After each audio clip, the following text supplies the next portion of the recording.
It was a horrifying story. 20-year-old college Republican and McCain volunteer Ashley Todd.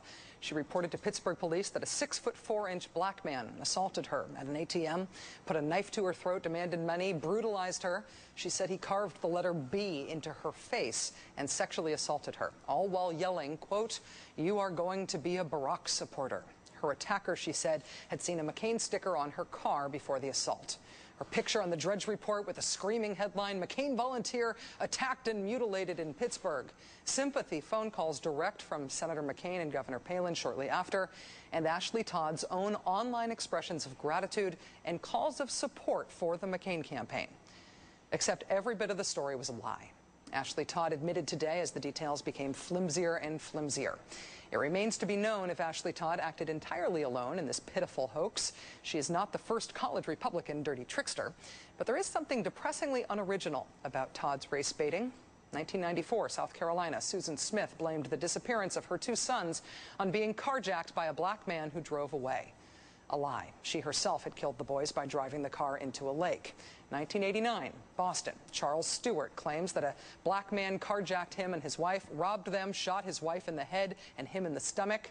A lie. Charles Stewart himself murdered his pregnant wife in cold blood. And I'm not going to detail the history of lynching and false accusations against black men concerning white women in this country. I'm just going to cite it here. In these cases, as with Ashley Todd, what may tell us the most about our country is whether law enforcement and the media believe these stories instinctively. Joining us now, Melissa Harris Lacewell, Associate Professor of Politics and African American Studies at Princeton University. Melissa, thanks for coming back on the show. Absolutely. It's always great to be here.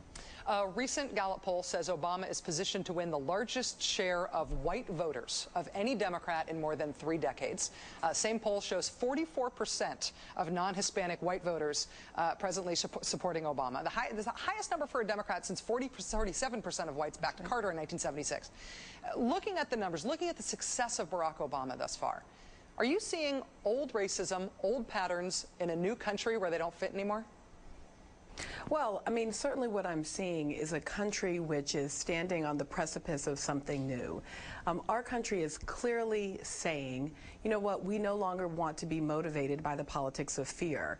We're interested in a politics of hope and optimism, a politics of discipline, a politics of vetting our stories and our running mates before we actually announce them to the American public. You know, a different kind of politics. So I don't see this as meaning the end of American racism. This is not the end of American racial inequality.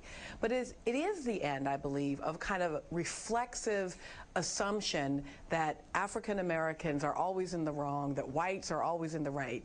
It's a willingness to recognize the world as a more complicated place. Well, speaking of complications, I mean, the reactions to this initially were complicated. I mean, if you can get a copy of today's New York Post on the newsstand today, you will see their totally uncritical take on this young woman's story, essentially repeating it. We know that the McCain campaign, a Pennsylvania official for the McCain campaign, repeated the most inflammatory version of this story to people before any of the details had been confirmed. But we also saw local law enforcement issue this woman a lie detector test and not necessarily go out and start randomly rounding up African-American men who are 6'4" to find out if any of them could have this blamed on them. We did see sort of a mixed reaction. What does that tell you?